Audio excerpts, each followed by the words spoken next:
This episode is brought to you by LifeLock. Between two-factor authentication, strong passwords, and a VPN, you try to be in control of how your info is protected. But many other places also have it, and they might not be as careful. That's why LifeLock monitors hundreds of millions of data points a second for threats. If your identity is stolen, they'll fix it, guaranteed, or your money back. Save up to 40% your first year. Visit LifeLock.com/podcast for 40% off. Terms apply. The number one selling product of its kind with over 20 years of research and innovation. Botox Cosmetic, onabotulinum toxin A, is a prescription medicine used to temporarily make moderate to severe frown lines, crow's feet, and forehead lines look better in adults. Effects of Botox Cosmetic may spread hours to weeks after injection, causing serious symptoms. Alert your doctor right away as difficulty swallowing, speaking, breathing, eye problems, or muscle weakness may be a sign of a life-threatening condition. Patients with these conditions before injection are at highest risk. Don't receive Botox Cosmetic if you have a skin infection. Side effects may include allergic reactions, injection site pain, headache, eyebrow and eyelid drooping, and eyelid swelling. Allergic reactions can include rash, welts, asthma symptoms, and dizziness. Tell your doctor about medical history, muscle or nerve conditions including ALS or Lou Gehrig's disease, myasthenia gravis, or Lambert-Eaton syndrome and medications, including botulinum toxins, as these may increase the risk of serious side effects. For full safety information, visit BotoxCosmetic.com or call 877-351-0300. See for yourself at BotoxCosmetic.com. What's up, you guys? Welcome back to the Mixed Doubles Podcast. We're your hosts, Maggie Robinson, Josh Smythe-Macaulay. We're former D1 Ivy League student athletes and former co-workers from the NFL with a passion for all things women's sports. Josh is currently at the NBA on their business development team, and I just left the NFL broadcasting team to pursue a master's in sports broadcasting at Syracuse. If you're interested in more content and you like what you're hearing, please follow us on Instagram at Mixed Doubles Pod. That is 1D, the Mix and the Double. Share it. And as always, Josh, take it away. All opinions stated here are our own and have no affiliation with our employers or Maggie's University for this matter whatsoever. Welcome back to our interview series, guys. Today we have the amazing Robin Harris, the executive director, aka commissioner of the Ivy League. This was a super impactful episode for Josh and I because we are both Ivy League student athletes and both deeply grateful to have experienced both the academic and athletic opportunities afforded to us when we got to Penn and Columbia. Robin Harris is a force. She has been the Ivy League's executive director since 2009, and the league is currently considered the sixth strongest Division I conference, trailing only the Power 5 conferences. I think that's a misconception a lot of people get wrong. They think we're all about brains. We have both. Don't count us out. Bronze and brains. Brains and bronze. During her tenure, she oversaw the creation of the Ivy League men's and women's basketball tournaments, overturned a years-long ruling to allow Ivy football teams to compete in the FCS playoffs, negotiated a 10-year media rights deal with ESPN, supported extensive concussion research, and upheld academic and athletic traditions of the Ivy League. Before this role, Robin was the senior counsel and co-chair of the collegiate sports practice at Ice Miller in Indianapolis, and before that, she spent 9 years with the NCAA, culminating in the title of Associate Chief of Staff for all of Division I. She's a sports business journal game changer, and I could keep listing off her accolades, but at this point, you probably just want to get to the podcast. So without further ado, please enjoy this conversation with Robin Harris. One question that I did want to start off with, Robin, for you is, I guess, maybe an impossible question, and you might have no comment, but if you had to choose your favorite Ivy, which one is it, and why is it Columbia University? I get asked that a lot, and I have an 8-way tie for first place. Yeah. And I answer that very consistently. I'm a double Dookie, and that puts Duke in 9th place. And people look funny when I say that, but that is very true. 8-way tie for first.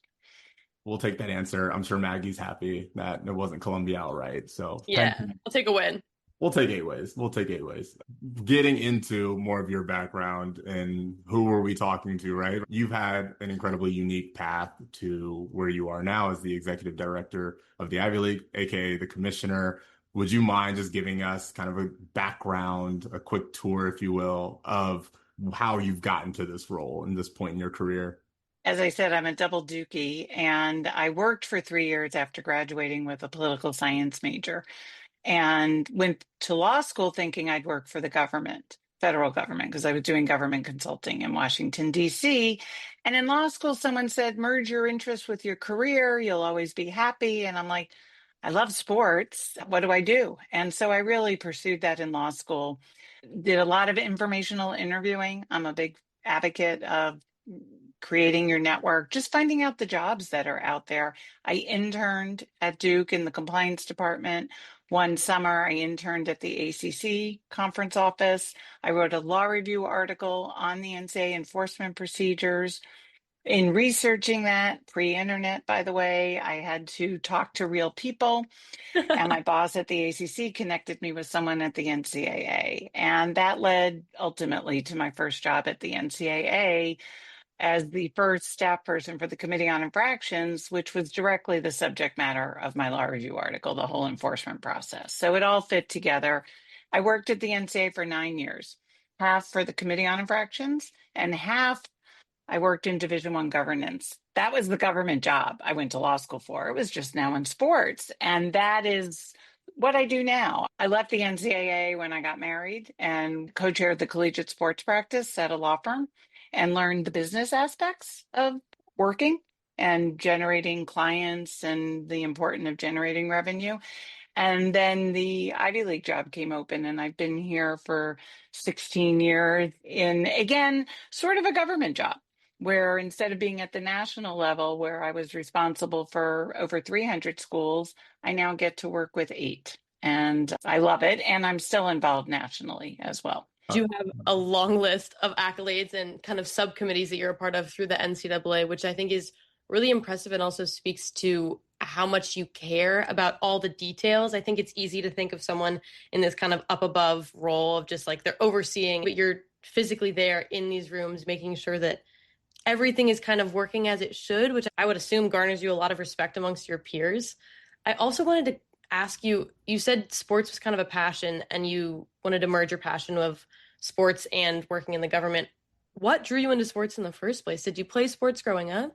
I am not nearly talented enough to have played sports growing up. And even though I'm post Title IX, the youth sports for girls was not what it is today.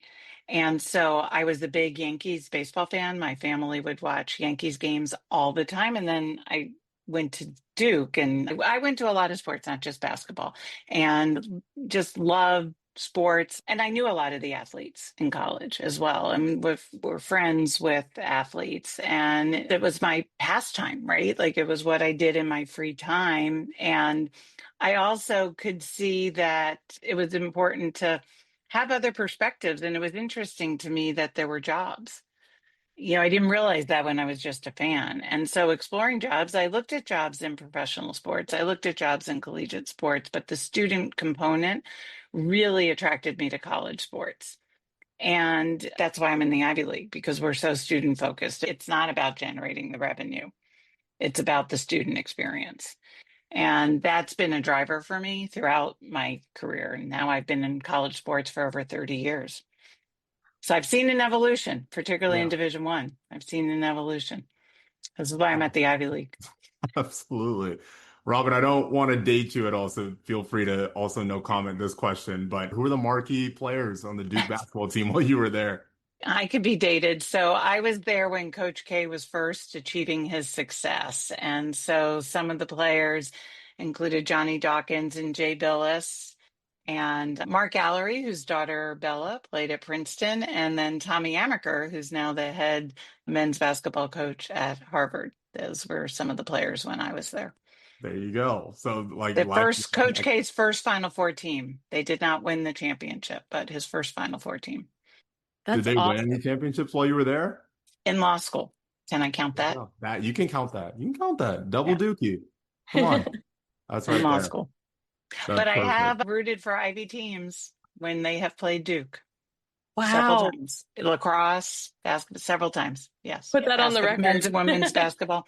Don't tell my Duke friends, though. No, absolutely not. I'm pretty sure I was rooting for, well, obviously Columbia. I know our women's team played Duke and then also had a great Duke transfer come to our Columbia women's basketball team, Jada. So shout out to That's them. Right. But the Duke pipeline to Columbia and to the other Ivy Leagues have been good and vice versa. The other thing too, and again, this is mostly for our listeners, but for those who have no clue what an executive director of a conference is or a commissioner of an athletics conference in college is, what does that mean? You talked a little bit about it earlier and your purview being 8 universities, but what does your role and responsibility look like as this title of executive director of the Ivy League athletic conference look like?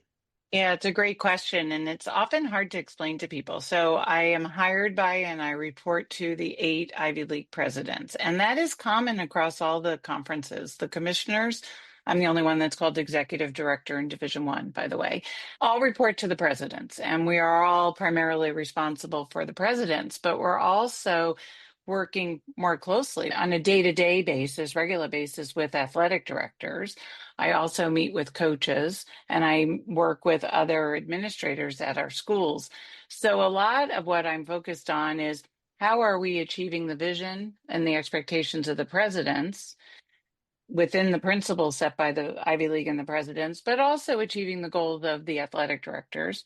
Coaches have initiatives. How do we assist the coaches in moving their initiative throughout our governance system? And even if it's not through a governance system, how do we continue to evolve and modernize consistent with our principles, which is something the Ivy League has been doing for decades.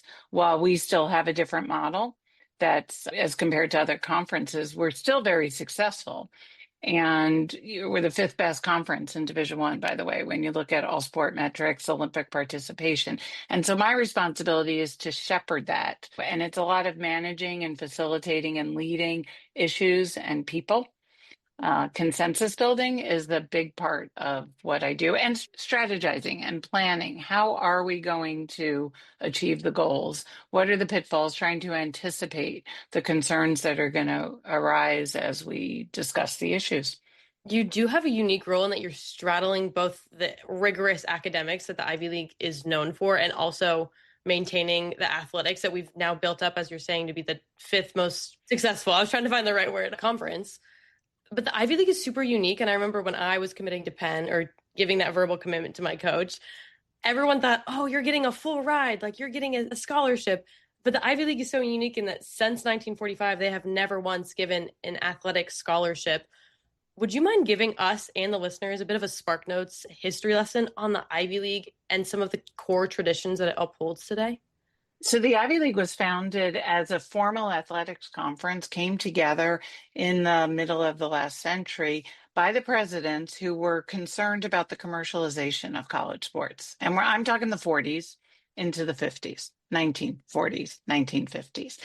And so the original principles and documents that we have talk about the importance of the student experience and that athletes should be treated like other students. And that's at the core of what we do. Our schools are about excellence. We're about excellence in the classroom, about excellence in achieving in whatever activities that students pursue. And that extends to athletics, but it's going to be consistent within our values. So since the presidents came together, we have our own manual. We have our own rules that limit the amount of time that student athletes spend on their athletics pursuits. And that is very purposeful. And it's intended to make sure that there's time for you to be students when you're also competing, but also giving you enough time so that you can be safe and that you can be successful.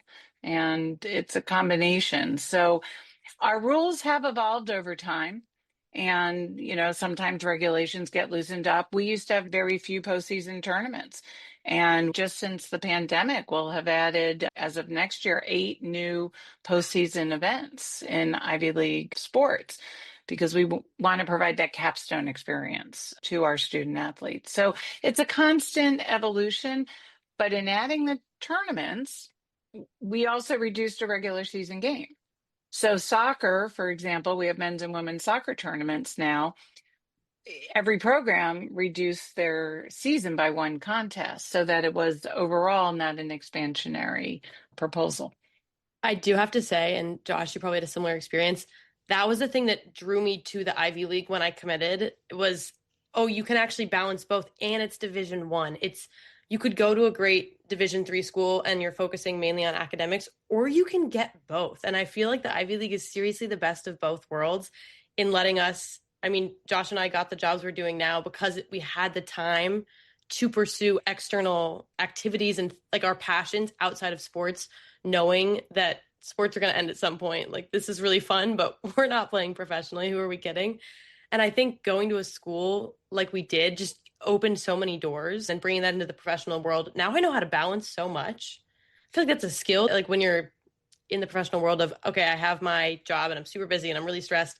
But also, I've done this in college where I had essentially a full-time job playing sports and was managing Ivy League academics. And so it kind of gives you amazing skills. I mean, you perfectly describe why I remain so committed to the Ivy League model and what we really emphasize. You really can have the best of both worlds. We are focused on giving you what you need to prepare you for lifelong success in whatever career you pick. You both pick sports, some people don't. And then we do have athletes that go on and compete professionally if that's what they choose to do, to your point about competing at the highest level in Division 1. But we know the vast majority are not going to. And we want to, for example, we protect summers. We don't Yeah. allow formal workouts in the summer because you should be having internships or getting jobs and preparing for your life after college. We're very committed to that. Maggie, to your point, to add on to it, it's been such an incredible thing to be an athlete, be a student at these institutions in which you're seeing your peers have success in the areas that they choose to go down. And that includes athletics, right? And that includes friends that we both have who are playing professional football or professional soccer, or even these past Olympics in Paris, participating and winning silver and gold medals over there. And that's such a cool experience to have, to be able to point at a screen or a TV or Instagram or whatever and go, I know that person. I was in class with that person. Like, I had dinner with that person. I'm friends with that person. And here they are doing something incredible on the biggest stage.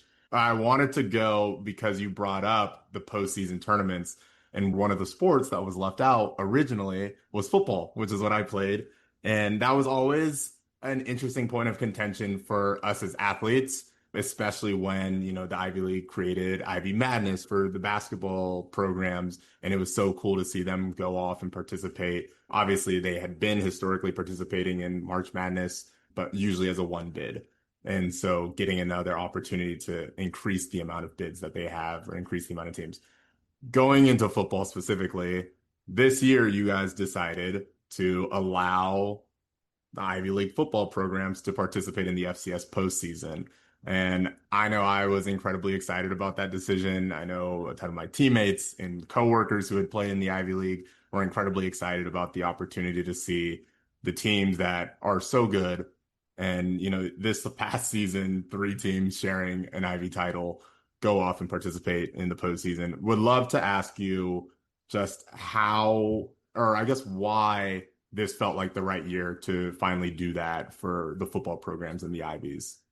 So it was an extended process started by the student athletes, and it was started by our Student Athlete Advisory Committee and specifically by non-football players.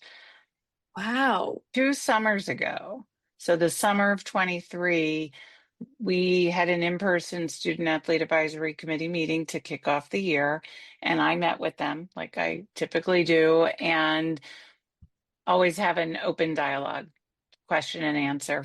Certain questions I always get. One of them is always, why are we not participating? Why doesn't football participate in the NCAA playoffs, FCS playoffs?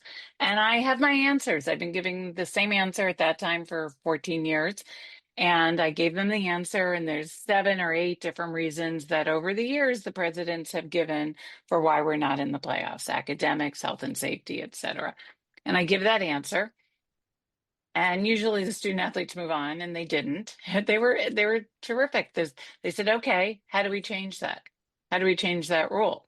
I said, well, it's a long process. I go through our legislative process. Well, what if we made that our initiative? I said, well, you should talk about it. You should go on campus, talk to people. It's going to take a long time if you are going to pursue something like that. And honestly, I thought it would just not come back up again. And this Student Athlete Advisory Committee meets every month, and that was their big issue. And to their credit, they listened to how our process works, and they worked within the process, and they were very patient. And they did not engage in a public campaign. They really worked within the process. They talked to other student athletes on campus. They developed a grassroots, but very internally focused level of support. And it really came from the student athletes, and they were very patient. And so ultimately, it went through all our structure and processes to get to the presidents for a vote in December. So the athletic directors had passed it. We have a policy committee, and then it went to the presidents and they approved it. What was the core thing that made you guys change your mind? Was there one really strong argument that they supported?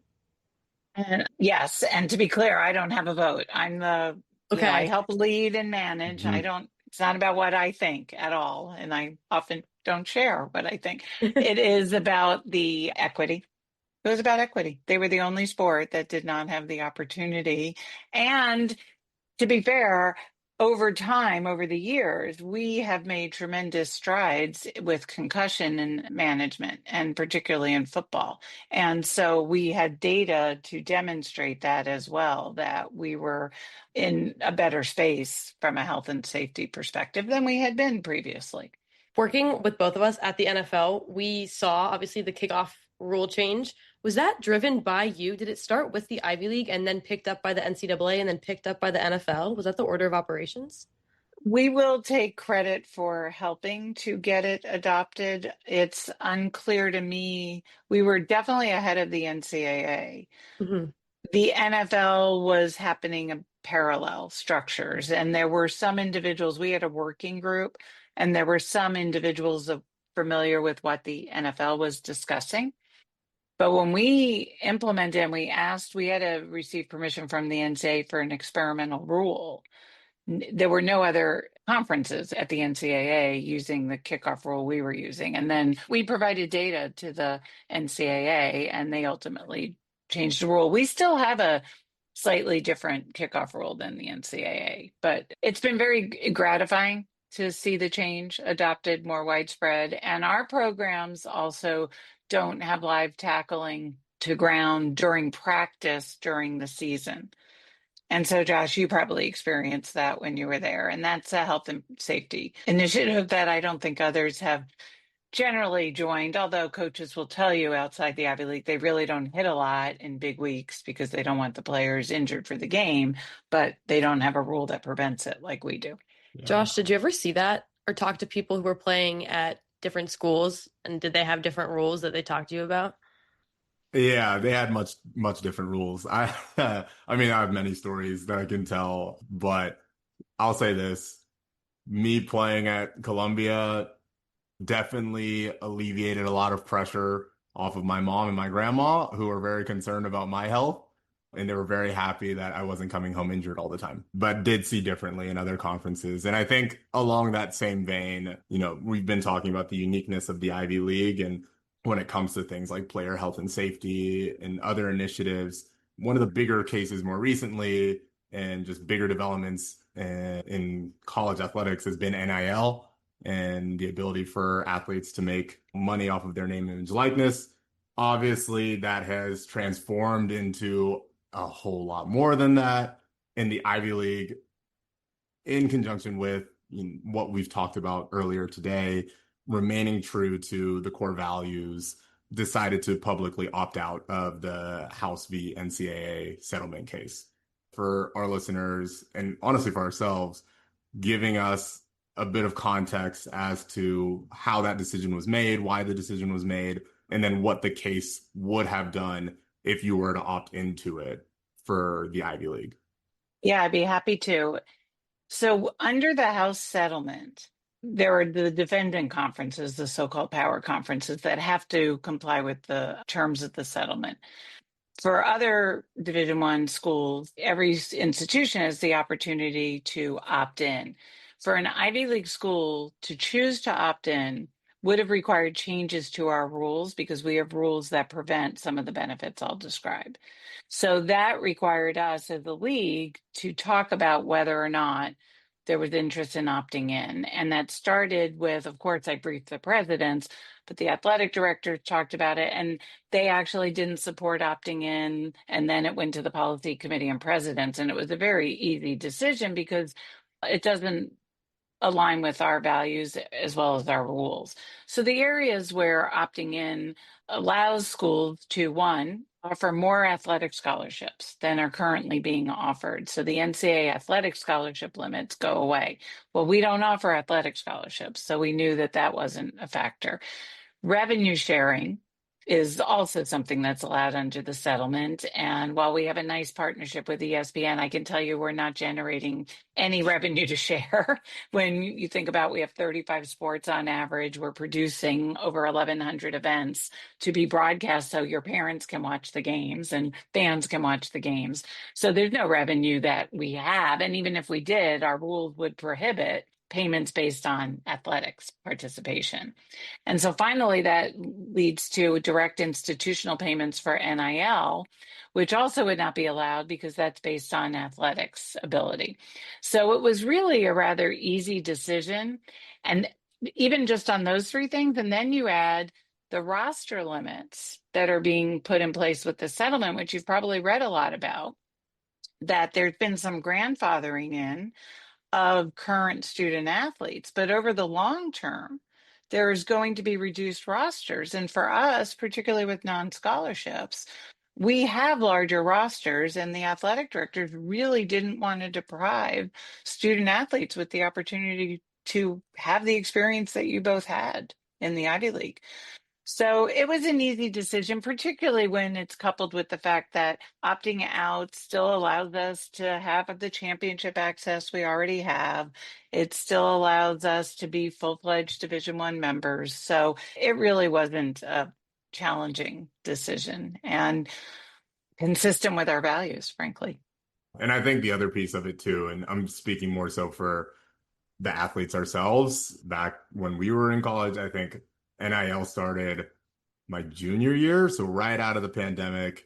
But I think when you see something like Ivy League opts out of House v. NCAA settlement, automatically you're thinking like, oh, I'm not going to be allowed to collect NIL checks. And no, that's not the case. And as you read more into it, you understand that the opportunities for what I believe is NIL was always meant for just the ability for student athletes to make money off of their name, image, and likeness, but not necessarily become pay for play.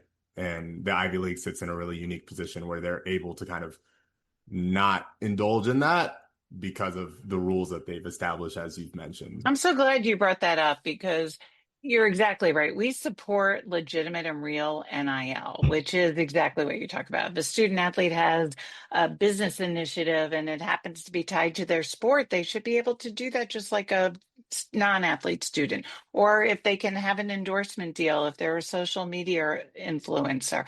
We support legitimate, real NIL. And unfortunately, what's happened is outside the Ivy League, there's a lot of fake NIL, which I would call pay for play as well.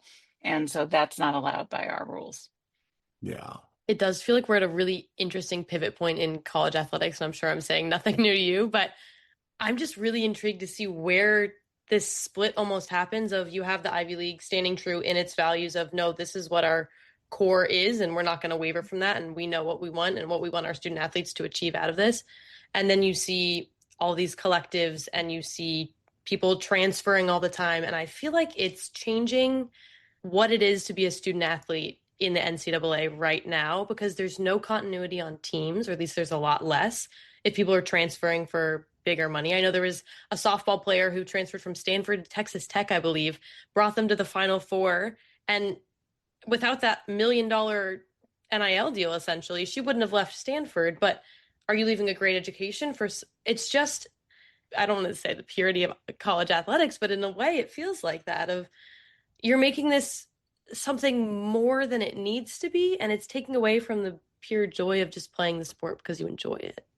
And the relationships that you both built when you were in school with your teammates, with your coaches, with other students I'm sure you met by staying at one institution. And we think that's going to be a continued strength for the Ivy League. It's going to be a strength in recruiting and also retaining coaches, because college coaches want to develop young people too. That's why they're in the business. And so they don't want constant turnover on their team wherever they are. It'll be interesting to see the next year or so what happens with the House settlement, because there's a structure that's being put in place that's intended to bring regulation to what's been happening outside the Ivy League with the fake NIL, the pay for play that leads to all the transferring. So it will be interesting to see if the regulation does bring some sanity back to Division One. Yeah. Looking back, you've done a great job of commercializing the Ivy League, and you've created the Digital Ivy League Network in 2013, years before I feel like a lot of even the NFL. I'm just speaking again from my experience. We weren't necessarily looking at streaming back in 2013, and now we've shifted towards it. I just think you've had great foresight, and you created the Unrivaled Experience marketing campaign, these postseason tournaments we've alluded to, the 10-year ESPN Plus media agreement. Did you have a vision when you came in 2009 of where you wanted to lead the Ivy League, or has it shifted as you've gone through different changes? Yes to both. I had a vision, and figuring out how to promote the Ivy League, how to promote our student athletes and our successes was part of that vision. Adjusting it was based on input from athletic directors and presidents over the years, and making sure that our membership was ready for the next step as we evolved. And we always evolved consistent with our principles. So when I arrived, we had some television agreements. My predecessor did a great job. And actually, the Ivy League's first television agreement was on PBS for football. I love that. right. That is such All a right. Well, predates before me. Yes, go on. I'm just going to say, I didn't grow up with cable, so I love PBS was the only channel I got. When I was sick at home, I was watching PBS. So I respect that, and I love that. Out yourself, Maggie. Out yourself. Cable nevers. Or I love it. Cord nevers. And so we had television agreements, but they were it was primarily football. And then the goal was, how do we expand it? And then it did so happen that we had schools that were streaming, and it was from our athletic directors. What if we enhanced our broadcasting, came together? And there was a whole process to do that, which led to the creation of the digital network and involving consultants to help guide us, knowing where my limitations are and where my staff's limitations are. And then that laid the foundation for the really groundbreaking deal with ESPN, because the timing was such that they knew we had a model with over 1,100 events right around when they were launching what became Plus. And we were in conversations with them for several years while it was under development with fits and starts. We didn't know what was happening, but we were very patient, and it's been a fabulous deal. But our television deals were always, and I keep saying, consistent with our values, because we didn't accept deals just to be on TV, which would then mean we'd be playing games midweek. We play our games on the weekends. And so Friday night is as much as we go into the week to play our conference games.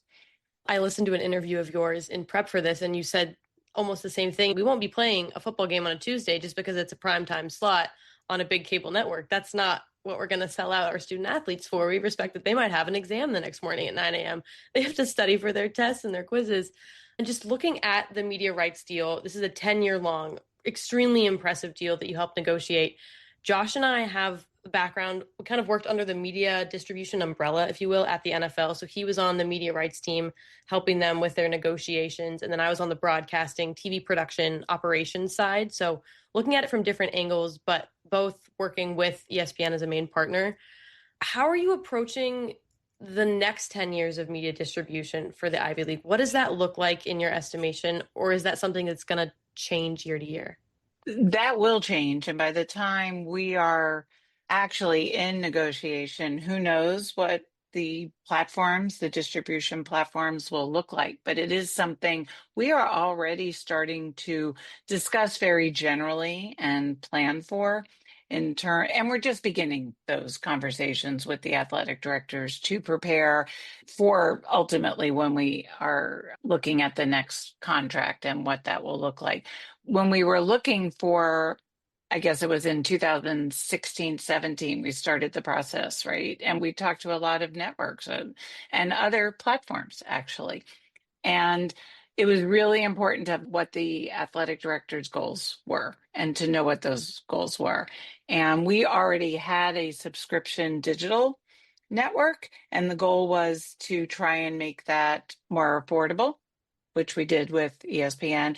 But really, also more importantly, was to expand our reach, to make it easier for our fans, families, alumni to find us, because our original network was a little hard to find. You could find it, and once you found it, it was great. Whereas ESPN is so easy. And those were the primary goals. And then also the athletic directors wanted, if they produced a contest, that contest needed to have a home. They didn't want whoever our broadcast partner was to be able to say, no, we really don't want that field hockey game, right? And so we hit all of those marks. Now, there were other things maybe we didn't get, but we really hit the big goals that the athletic directors want. So that's, as we begin the next phase, I would want to start talking about what are our goals this time? What are we going to try and achieve from this? How do we improve upon this arrangement that we have? You bring up a good point that I hadn't actually thought of. It was the equality of supporting all the teams and every matchup. It's not like, oh, we just have one deal for our football and basketball because there are, quote, revenue generating sports. No, you're going to see women's gymnastics. You're going to see golf. If you know, everything is there. Sure. And I know from my parents' perspective, again, they didn't have cable. They had that ESPN Plus subscription, and that was how they would watch my soccer games every Sunday. They knew where it was. They knew how to get there. And so I think on a personal level, it was way more accessible for families and fans who just wanted to watch their kids and support them. That was the goal. And then we were able to get more of a variety of sports on the linear networks as well, so that we get a handful in the spring, handful in the fall, in addition to football and basketball. So we get soccer and volleyball and other sports throughout the year. Those are always fun, getting to see games on ESPNU, especially when you would have family members or just friends that were scrolling across channels, and they'd be like, oh, hold on, I know somebody who plays for Columbia football, and those are great. So also thank you, because I know Columbia is playing, 4 Friday night matchups this upcoming season, which is awesome, and I'm excited, and I'll hopefully be at some of those games.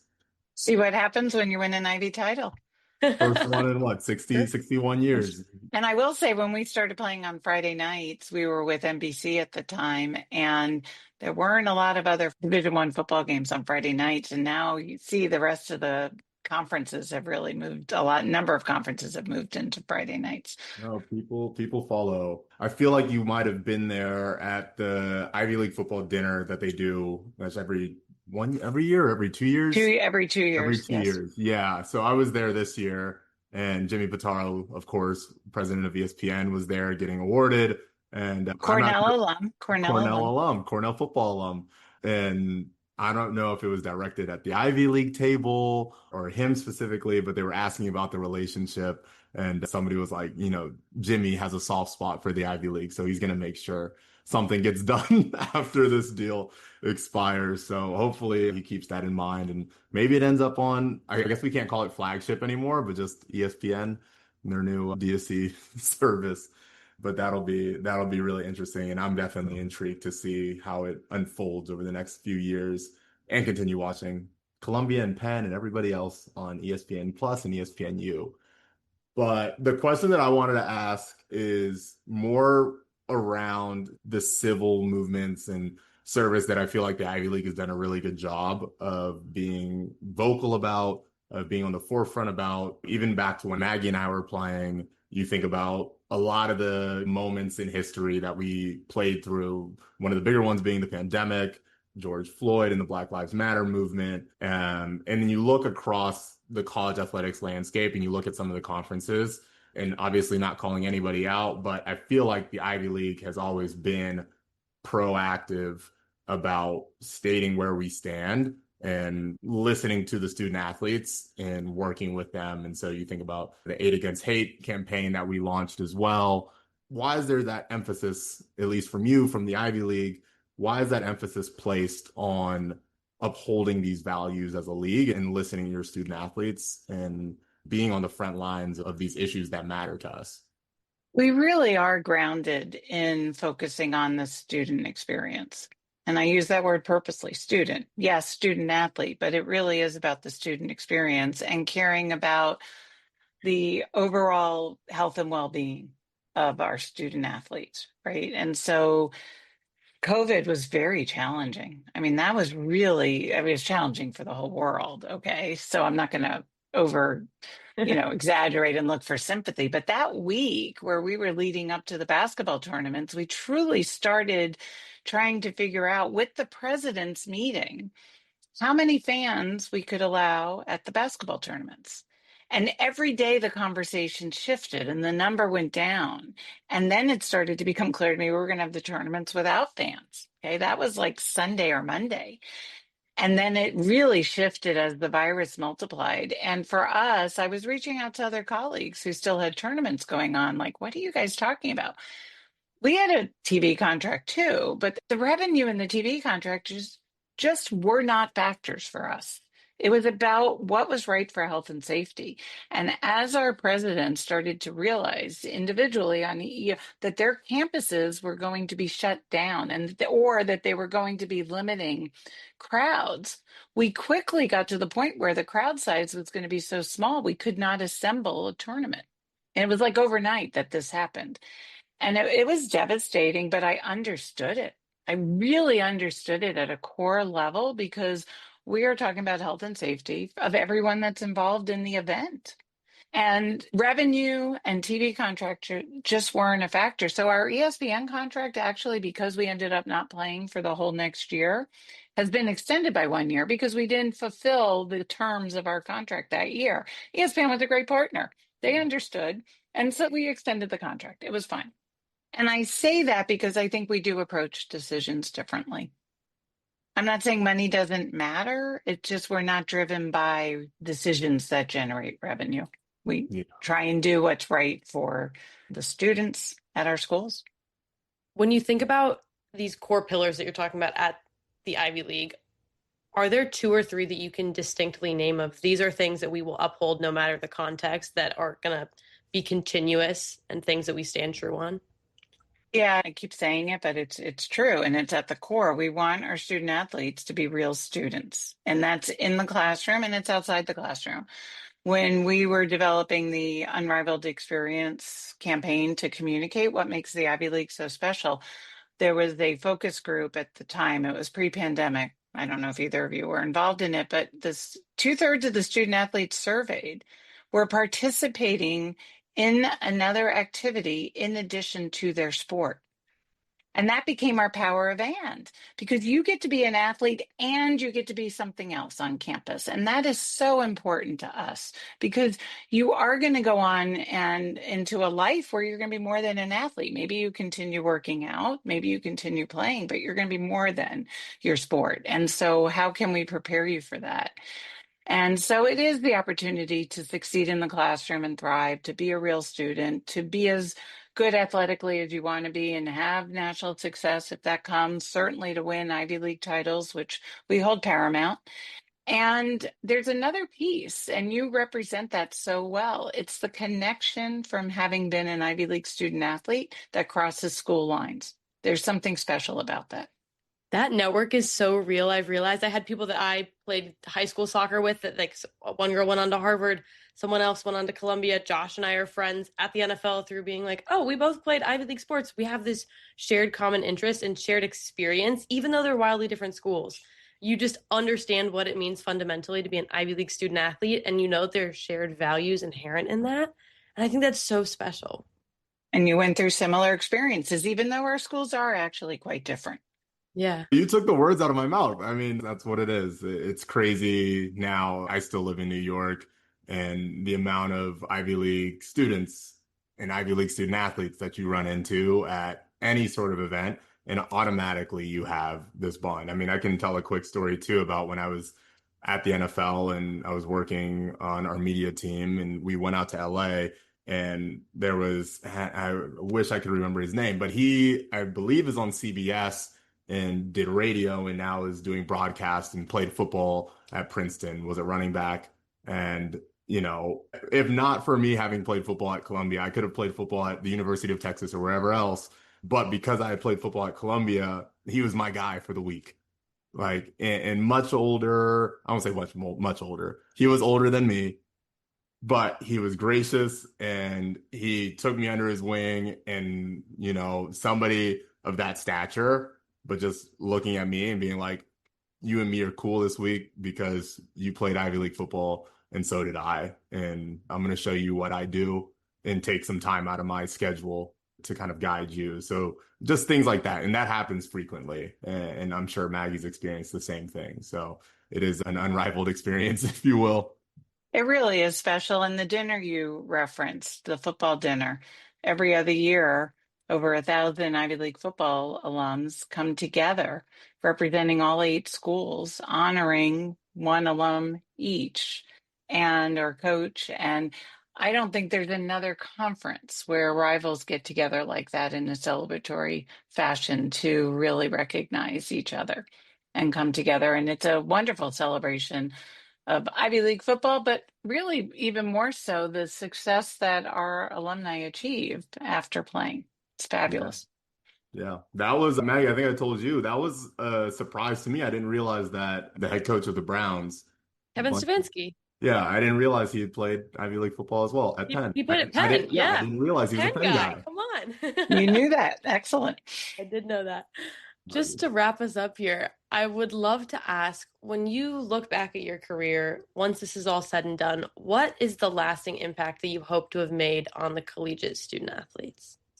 I really hope that I've helped foster an opportunity for them to thrive and succeed and achieve their goals, whatever those are. And we really try and make it so that if someone wants to be a professional athlete, they can do that. But if you're going to pursue a career in something else, we want you to have the time and ability to do that and benefit from the experience of playing Division I college athletics while you're in school, and prepare the students for a lifetime of success and happiness. That's a beautiful answer. Love it. I love it. Robin, if you had to play a sport, because I know you said you didn't, but if you had to, now that you've been in this world for so long, is there any that just piques your interest? You're like, I would have loved to play that. So I do run, and I met my husband through a running group, and I sort of ski, and I've golfed over the years, but I really don't have hand-eye coordination. So any sport with hand-eye coordination, I so wish that I could hit home runs or, any of even golf was a little challenging, but at least the ball doesn't move when you're hitting at it. So it's those sports. I'm like, gosh, I wish I could do that. So maybe play softball or baseball would be the one. All right. We'll take that answer. I'm right there with you, honestly. I mean, outside of catching a football, hand-eye coordination when it comes to swinging a golf club or a baseball bat, not for us. Not for us. Just want to say thank you for your time. Thank you for your thoughtful answers. I think this was really cool for us to have this experience to sit down with you 3 years post-grad. This feels very full circle and kind of surreal just to, I think, college me, thinking of freshman year me starting off at Penn, would never have imagined to even have this opportunity. And again, it's all because of the education and what I was allowed to pursue at this school. So this just feels really cool. And I wanted to say thank you for the time and your answers today. Well, thank you, because you both have reaffirmed so much of what I've said and why I love my job and why I love representing the Ivy League and terrific students and alumni like both of you. Well, thank you. I really appreciate it. Way too time. And please do stay in touch. I so enjoyed speaking with both of you. Absolutely. Absolutely. Thank you. Welcome to the debrief. We're going to debrief our interviews now, Joshua. This is a new thing we're doing. We're taking a page out of the armchair. I was going to say, what do you think this is? The armchair on the spot? Well, no, because we just finished talking with Robin and she was incredible. But I told her a story that I think I want to share here that I'm kind of bummed I didn't share on the podcast, but it's deeply personal to me. Hearing everything she was saying about the Ivy League and the opportunities that it affords you from her big oversight, almost like godlike status of looking down on everything, I felt that directly when I stopped playing soccer at Penn, because I remember I'm from Tennessee, and when I was getting recruited, everyone was like, you got to go to the biggest school, go to the biggest soccer program, like academics are a second, like that's not even on the table. You're going for soccer. And I was like, no, I'm committed to going for school and getting into a really good program. And my parents were always like, if you stop playing soccer, will you still like the place that you're at? Because I'd seen so many girls go through the process and then end up at a tiny school in the middle of Tennessee and then not know what to do. Anyway, when I stopped playing soccer because I got injured, I finally had all the free time and the opportunity and avenues through Penn to figure out that I wanted to stay in sports and to be where I'm sitting right now. So it just feels like so surreal to hear her having implemented those policies and those values in her vision and then see that play out in my life like 2 years ago, 3 years ago. Crazy. Yeah, you directly benefited from the vision of the Ivy League. And it's interesting. I was going to make a slide at Tennessee. I'll still make a slide at Tennessee, but obviously if you go to a big school in Tennessee and you don't like it and you're still in Tennessee, that's why your life sucks because you're still in Tennessee. Hey, slander, come on. No, but in all seriousness, it's always just great getting insight into the decision making of any conference, let alone a conference that we played in. And, having been athletes in the Ivy League and just understanding there are many differences. There are pros and cons to both. And I have friends that have played at multiple different types of schools, and I don't regret a thing from my playing career and my decision to go to Columbia University. I mean, like, we are where we are because of where we went, and we know who we know because of where we went. And that has been the joy of my life. But I also understand, and we were talking about it at the end of the podcast, I understand the decision making. Like, I understand the benefits. I remember I'd gotten like a really almost full scholarship to another small D1 school, and I felt really bad turning that down on a financial level. Do you feel bad for your parents? I felt bad. Yeah. No, absolutely. I felt selfish. I felt so selfish. And the whole time they were like, no, this is a great education. This is going to afford you so many opportunities. And they were right. But also you look at the price tag and you're like, oh my God. Like, damn. That is eye-watering. And I don't know at 17 if this is going to pay off. Like, it's just, it's a lot of money. No, it's a lot of money. And there's levels of privilege involved as well, right? Like, absolutely.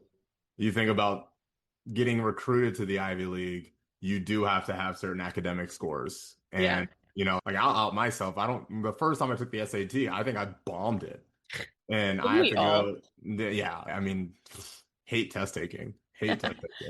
But, my parents were committed to making sure that I had access to the things that they deemed, credible and that I needed. And that was a great education. And so, we hired a tutor and I got help getting ready for the SAT. And took it again and got the score that I needed to get into the school that I wanted to go to. But yeah, same as you. I mean, like, I had other offers for football and all of them were full rides, and turning those down to go to a school where it was like, at the end of the day, like, I did not pay nearly as much as what Columbia University costs. Thank God. Oh, same. We couldn't have, but we're still paying a little bit out of pocket. And, here I am, like, I could go full ride to any of these other schools and not pay a dime. And I feel like, for both of us, the amount of work that your parents put in to getting you in a position to even go to college, couple that with playing a sport and the amount of hours that they have to put into getting you to your sport. We were professional athletes from like age 13 through 22, it felt like. If you think about all the travel in the club, I don't know about football, and I'm sure it was probably the same, but like soccer, why was I in Tennessee going up to Western New York on a given Sunday to play a team in my sophomore year of high school? I couldn't even drive yet. I had no business doing that. It's disgusting.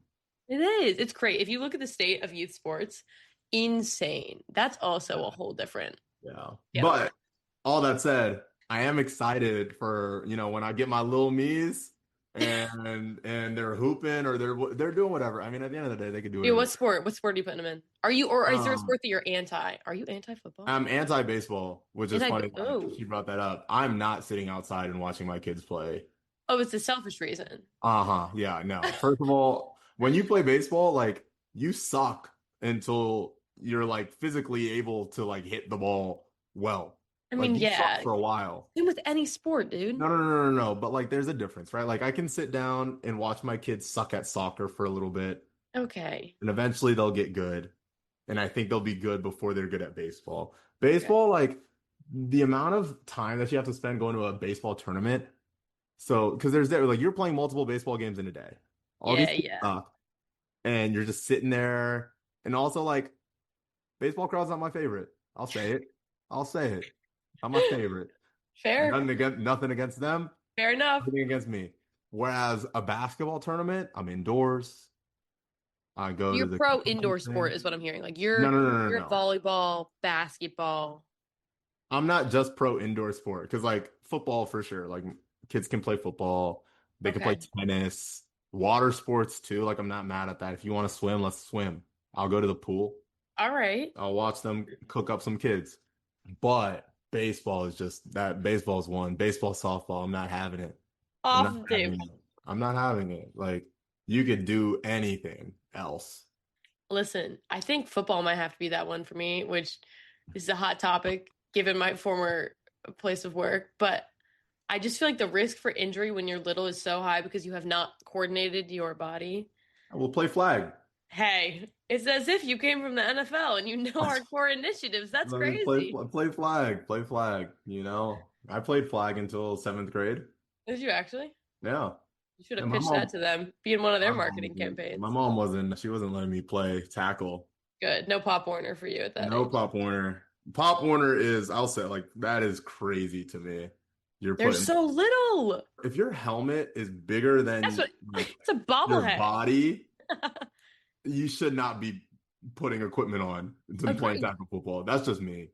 But I was about to say your brain is still developing, but then as a male, isn't your brain still developing until 25 anyways? So like, shouldn't we really just have it started? What you mean as a male?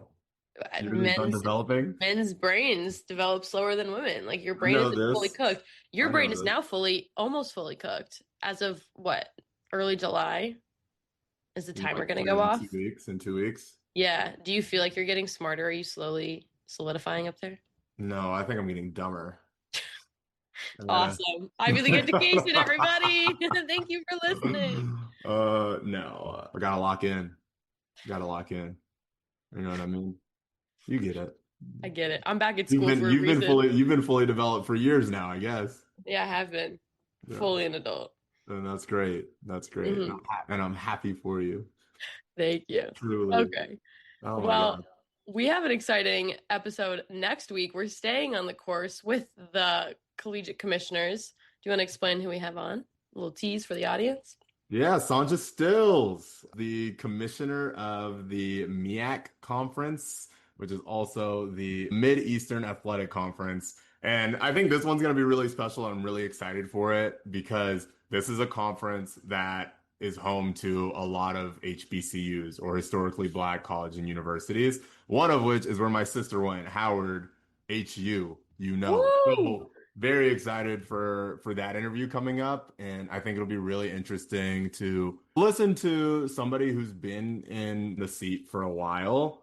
And again, another extremely unique athletics conference. And you've seen a lot of growth in HBCUs. You've seen the Deion Sanders of the world go and coach at Jacksonville State. And then now like Deshaun Jackson and Michael Vick coaching at Norfolk. And so it's a special time for HBCUs, especially when it comes to athletics. And so we're really excited to have Sanja on the podcast and get to pick her brain and understand what's going on in the world of college athletics and HBCUs. Amazing. So you should tune in. It'll drop next Thursday, and we will see you then. Thank you again for listening, and I don't know why I wanted to say go Birds, but hey, go Birds. Go Birds, I guess. Who dat? Yeah, I mean, we're going for our NFL teams. All right, yeah, who dat? All right, see you guys later. Bye.